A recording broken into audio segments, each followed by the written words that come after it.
je vais mourir dans 6 jours. Non mais ça va, hein. C'est une technique de storytelling pour capter votre attention. En fait, oui et non, c'est-à-dire que dans une ancienne réalité alternative, ça aurait pu être le cas. Je vous expliquerai pourquoi après, mais j'ai envie d'abord de vous raconter 2 autres histoires, des histoires de patients que j'ai accompagnés. La première, c'est celle de Léon. J'ai changé les noms, hein, bien sûr, par respect de la vie privée. Léon qui est banquier et qui vient me voir en séance parce qu'il est obsédé par le travail et par les résultats financiers de son travail.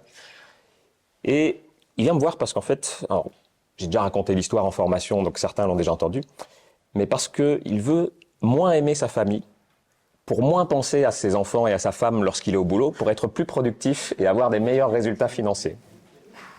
Je vous jure, c'est sa demande. Il me dit, voilà, j'aimerais qu'en hypnose, vous travailliez mon affect et que vous puissiez le diminuer pour que je puisse être plus focus sur mon travail. Incroyable.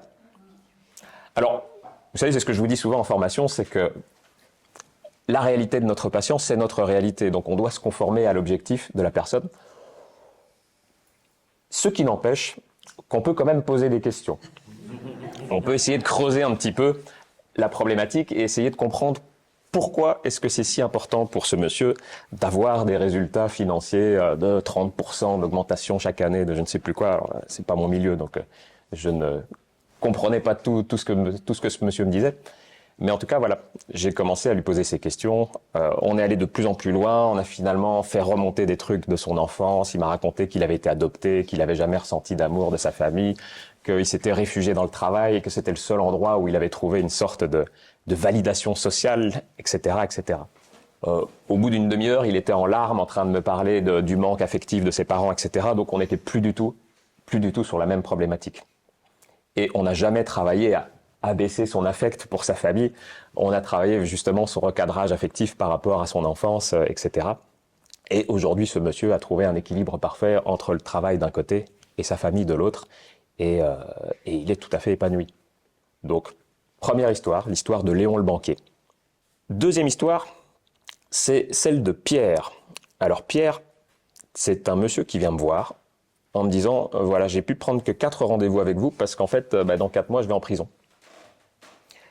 Il dit parce que lors d'une dispute, un peu imbibé d'alcool, j'ai cassé la mâchoire de ma femme.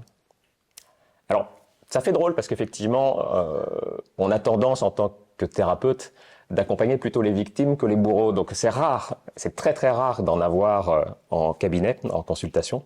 Mais là, voilà, ce monsieur vient avec 2 objectifs. Le premier, c'est de supporter la prison, parce que c'est quelque chose qui lui fait très peur, bien sûr. Et le deuxième, en fait, c'est de désactiver la colère qu'il a en lui et qui ressurgit quand il prend de l'alcool, quand il est fatigué, parce que c'est pas la première fois qu'il a des problèmes avec la justice. Il y a eu d'autres histoires de bagarres dans des bars quand il était plus jeune, etc., etc. Et il m'a dit voilà, et là, c'est trop. C'est affreux ce que j'ai fait. Hein, il le reconnaissait tout à fait. Et il dit j'ai pas envie qu'un jour je tue quelqu'un parce que je suis pris par un accès de colère ou quelque chose de cet ordre-là. Donc, on a fait les 4 séances d'hypnose. Il est parti en prison, 1 an et demi, je crois. Et j'ai eu des retours après. Je ne l'ai pas revu, mais il m'a écrit, on s'est échangé quelques mails. Et il m'a dit qu'en prison, il avait lu plein de bouquins de développement personnel, qu'il avait lu des livres sur l'hypnose, que ça l'avait passionné, et qu'il n'avait plus la moindre colère en lui. Et que là, il réfléchissait à se reconvertir et à devenir thérapeute. Et il avait demandé à s'inscrire à une de mes formations d'hypnose. Malheureusement, les dates ne coïncidaient pas. Mais peut-être qu'on le verra lors d'une prochaine formation. Et puis la troisième histoire que je vais vous raconter, et là je reviens avec mon intro fracassante, c'est la mienne. En fait, c'est très simple. Hein. Je ne vais pas partir sur des histoires aussi sensationnelles que celles que je viens de vous raconter. Mais quand j'étais jeune, quand j'étais adolescent, j'étais un petit peu en guerre avec mon propre corps, en fait.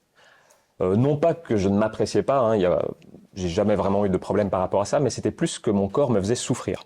J'avais énormément de problèmes articulaires, musculaires, des problèmes de douleurs chroniques, et notamment des douleurs à la nuque qui avaient commencé à l'âge de 8 ans. Et en fait, à partir de l'âge de 8 ans, j'ai commencé à avoir des douleurs à la nuque qui se sont installées, qui se sont amplifiées, et qui sont devenus vraiment terribles, en fait. Terribles à tel point que, quand j'avais 14 ans, donc il y a 20 ans tout juste, eh bien, un jour, à l'internat au lycée, j'avais tellement mal à la nuque, je ne savais pas quoi faire, que je me suis tapé la tête dans une porte jusqu'à saigner, en fait. Vraiment, parce que je voulais atténuer la douleur par une autre douleur. Vous comprenez l'absurdité du truc, mais en fait, quand vous êtes face à une douleur qui prend toute la place, en fait, vous n'avez plus de logique rationnelle et en fait, vous faites, voilà, la première chose qui vous vient par l'esprit. Ça peut être très bête, mais c'est ça que vous faites. Et je me souviens qu'à ce moment-là, je me suis fait une réflexion et je me suis dit, je ne pourrais pas vivre plus de 20 ans comme ça. C'est pas possible. Et comme je vous le dis, c'était il y a 20 ans tout juste. Mon anniversaire, mes 35 ans, c'est dans 6 jours. Donc c'est pour ça que je vous ai dit, je vais mourir dans 6 jours. En tout cas, dans cette ancienne réalité, cette réalité d'avant où j'étais en souffrance, en guerre avec moi-même, avec mon propre corps, eh bien, peut-être que j'aurais pu le programmer en fait. Vous le savez très bien en tant que thérapeute, mais c'est des choses qu'on voit, c'est des histoires qu'on entend. Des gens qui se disent, ma mère est morte à 55 ans, donc moi je vais mourir à 55 ans. Et le pire, c'est que souvent, ça arrive. Parce que quand l'inconscient enregistre parfaitement ce genre d'informations, comme Jérémy le dit souvent, l'inconscient, il obéit bêtement et méchamment parfois. Et donc, on lui donne une information, on lui donne un ordre, il l'applique. Voilà, cher inconscient, je veux mourir à 55 ans. Voilà, il y a un cancer terrifiant qui claque, voilà. Qui se met en place juste avant et la personne décède dans sa 55e année. Franchement, c'est des histoires qu'on entend hyper souvent, hyper souvent. Parfois aussi, il y a des gens qui viennent vous voir pour ça, qui viennent vous dire, voilà, j'ai peur parce que je m'approche de cette date fatidique que je m'étais fixée et je veux pas mourir. Donc, désancrez-moi ce truc-là. Et donc là, c'est notre rôle en tant que thérapeute, c'est de briser cette association, cet ancrage et d'expliquer à l'inconscient que non. En fait, il y a une autre vie possible, il y a une autre réalité possible. Moi, cette autre réalité, pareil, elle m'est venue grâce à l'hypnose, en fait. Elle m'est venue parce que j'ai compris que le problème, c'était pas mon corps. J'étais pas malade, en fait. Alors, ça dépend quelle est la définition de la maladie, bien sûr, hein, mais mon corps fonctionnait très bien. C'est juste que mon inconscient était pollué par certaines choses. Et que, comme ces choses ne pouvaient pas s'exprimer d'une autre manière, elles s'exprimaient par le corps. Vous connaissez mon parcours, hein, j'ai fait plusieurs formations d'hypnose, j'en ai fait en Inde, j'en ai fait 2 en France. Et justement, celle où on s'est rencontrés avec Jérémy et Ingrid, mais je ne sais pas si tu te souviens de cette séance qu'on a faite, mais une séance qui a été très, très forte pour moi, peut-être l'une des plus fortes que j'ai vécues. Et c'était une technique de pont émotionnel, un truc très classique en fait. Hein. Justement, on travaillait sur la focalisation sur soit une émotion, soit une douleur. Et moi, justement, je me suis focalisé sur cette douleur à la nuque. Douleur à la nuque qui m'handicapait depuis mes 8 ans, encore une fois, qui m'empêchait de dormir la nuit. Donc, je suis devenu insomniaque à cause de ça. L'insomnie fait que ça amplifie encore les douleurs et ainsi de suite. C'est vraiment un cercle vicieux. Et on connaît très bien ce schéma dans les douleurs chroniques. Hein. C'est des choses qui sont extrêmement classiques. Et je ne sais pas si tu te souviens, mais j'ai eu plusieurs souvenirs empilés les uns avec les autres qui sont venus. Alors, le tout premier qui m'est venu à l'esprit, je me souviens, c'était au collège quand je suis arrivé en France. Je suis arrivé en France vraiment à 14 ans tout juste. Hein. Et je suis arrivé dans un petit collège de campagne, je venais de Belgique. Je suis arrivé dans un collège de campagne où les gens n'avaient jamais vu d'étrangers de leur vie. J'avais un putain d'accent belge. Vous m'auriez pas reconnu, hein, à la façon de parler. Si vous m'aviez entendu là, non, vous m'auriez pas reconnu. Parce que j'ai travaillé cet accent, justement, j'ai travaillé à perdre cet accent parce que j'ai vécu quelque chose qui était assez difficile, c'était le rejet et le racisme bête et méchant, hein, dû à l'ignorance de ces enfants-là.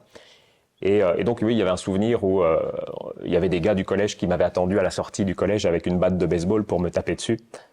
Mais c'est pas ça le souvenir difficile, c'est qu'il y avait ma petite sœur qui était là et et qui m'a vu me faire taper et c'était elle qui était en larmes et c'est ça le plus difficile d'en souvenir, c'est la tristesse de ma petite sœur. Excusez-moi. Toutes les larmes ne sont pas un mal, comme dit ce cher Gandalf. un grand hypnothérapeute.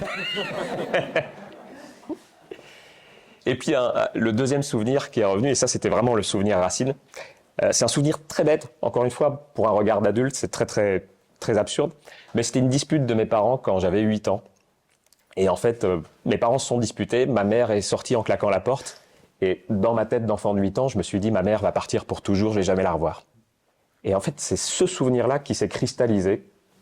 Pourquoi ça s'est associé avec ma nuque, j'en sais rien du tout, mais vous savez bien, l'inconscient a sa logique qui n'est pas celle du conscient, donc ça lui arrive de faire des choses qui peuvent nous paraître surprenantes. Et cette douleur était vraiment associée à ce souvenir-là. On a travaillé dessus, et le lendemain, j'avais plus mal, et j'ai plus jamais eu mal à la nuque. Et toutes les douleurs musculaires, articulaires, etc., que j'avais pu ressentir dans ma vie jusque-là, depuis mes 8 ans, elles se sont évanouies du jour au lendemain, en fait. Du jour au lendemain. Et j'en viens vraiment, voilà, avec ces 3 histoires, à ma réflexion principale de cette petite intervention. C'est que tout ce que j'ai vécu, alors pas seulement ces histoires-là, mais tout ce que j'ai vécu dans ma carrière d'hypnothérapeute, me vient à me dire la chose suivante, c'est que tout le monde, sans exception, devrait apprendre l'hypnose. C'est quelque chose qui devrait être enseigné dès le plus jeune âge, en fait. On devrait apprendre l'hypnose dès la maternelle, peut-être même avant. Parce que, imaginez un petit peu à quel point la société serait transformée si les gens avaient accès à ces outils par eux-mêmes, en fait. Mais on ne nous apprend pas forcément à bien dialoguer avec son inconscient. Et pour moi, c'est la définition de l'hypnose. On pourrait réduire l'hypnose à ça, c'est tout simplement la capacité à parler avec l'inconscient. Le système éducatif, aujourd'hui, c'est quoi? C'est remplir notre cerveau. C'est bien de remplir son cerveau. Je suis le premier à dévorer des quantités astronomiques de bouquins, de conférences, de machins, de trucs. J'adore apprendre des choses nouvelles, j'adore remplir mon cerveau tel un entonnoir et le gaver d'informations diverses et variées. J'adore ça. Mais je pense qu'il y a des choses qui sont plus importantes encore.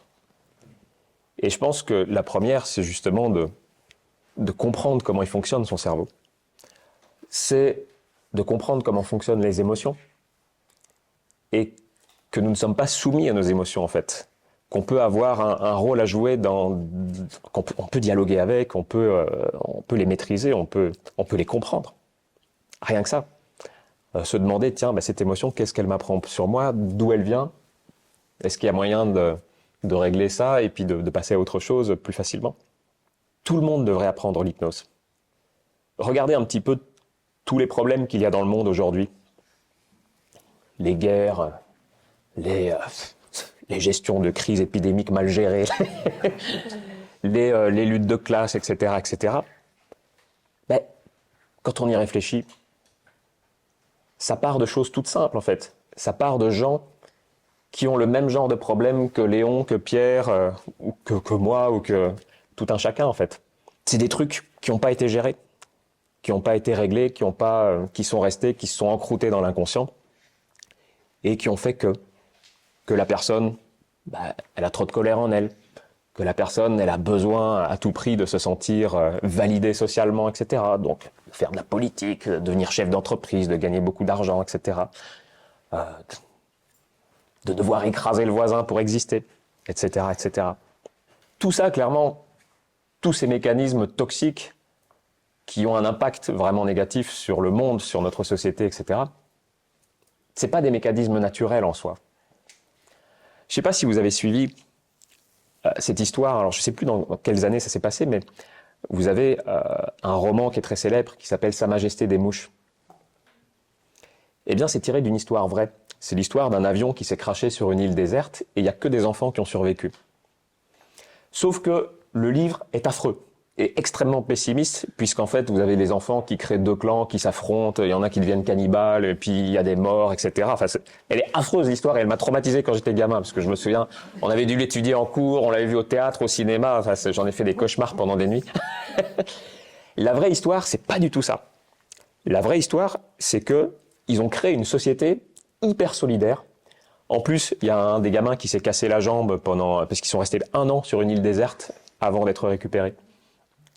Et ils se sont tous relayés à tour de rôle pour pouvoir aider ce gamin, pour pouvoir le porter, le laver, le nourrir, etc. Ils se répartissaient les tâches, etc. Il y a eu un système de solidarité, de bienveillance, comme on l'entend souvent dans notre milieu, et de non-jugement, qui en fait est tout à fait naturel. Et ce qui n'est pas naturel, c'est tous les mécanismes destructeurs, néfastes, toutes ces luttes entre humains qui malheureusement sont devenues un petit peu la règle parce qu'on ne sait pas. On ne sait pas qu'il y a des outils pour empêcher ça en fait. Tout le monde devrait apprendre l'hypnose. Ça réglerait beaucoup de problèmes. Peut-être pas tous, bien sûr. Il y a plein d'autres choses qui doivent se faire aussi avec le cerveau conscient purement. Mais je pense que le monde s'en porterait bien mieux. Et il y aurait moins de maladies, il y aurait moins de souffrances, il y aurait moins de morts, et ainsi de suite. Et donc, pour parler en termes purement positifs, il y aurait plus de joie, il y aurait plus d'humanité, il y aurait plus de solidarité entre les peuples, et on serait bien, tout simplement. Voilà. Donc j'espère un jour, je reste utopiste, optimiste, peu importe le vocabulaire, mais j'espère un jour, vraiment, qu'on enseignera l'hypnose dans les écoles. C'est pas forcément un rêve fou. L'autre jour, j'écoutais un podcast sur des gens qui créent des écoles. Donc des écoles privées, bien sûr, c'est pas des initiatives publiques, mais des écoles privées. Et à les entendre, c'est pas si compliqué que ça, en fait. Donc il suffirait de quelques initiatives et puis de mettre ça en place, que ça prenne, que ça se répande et puis que voilà, qu'il y ait un mouvement qui se crée. Et moi, ça reste un des projets que j'ai dans un coin de ma tête. J'aimerais bien un jour créer des orphelinats en Afrique, en Inde, je ne sais pas où, et tester ça justement. Donc inclure vraiment de l'hypnose, pas que de l'hypnose, mais tous les autres outils qu'on peut avoir dans les différents métiers du développement personnel, du mieux-être, et apprendre ça aux enfants dès le plus jeune âge pour voir ce que ça donne. Et je sais déjà au fond de moi-même ce que ça donnera. Mais les autres personnes du monde ne le savent pas et c'est pour ça qu'il faudrait le montrer. Donc voilà, peut-être qu'un jour, nous aurons cette initiative au sein de l'académie ou peut-être que ce sera un de vous, peut-être quelqu'un que vous-même aurez entraîné dans cette aventure. On ne sait jamais les graines que l'on sème, mais en tout cas, il faut en semer. Parce que c'est comme ça qu'un jour, on récolte des beaux fruits.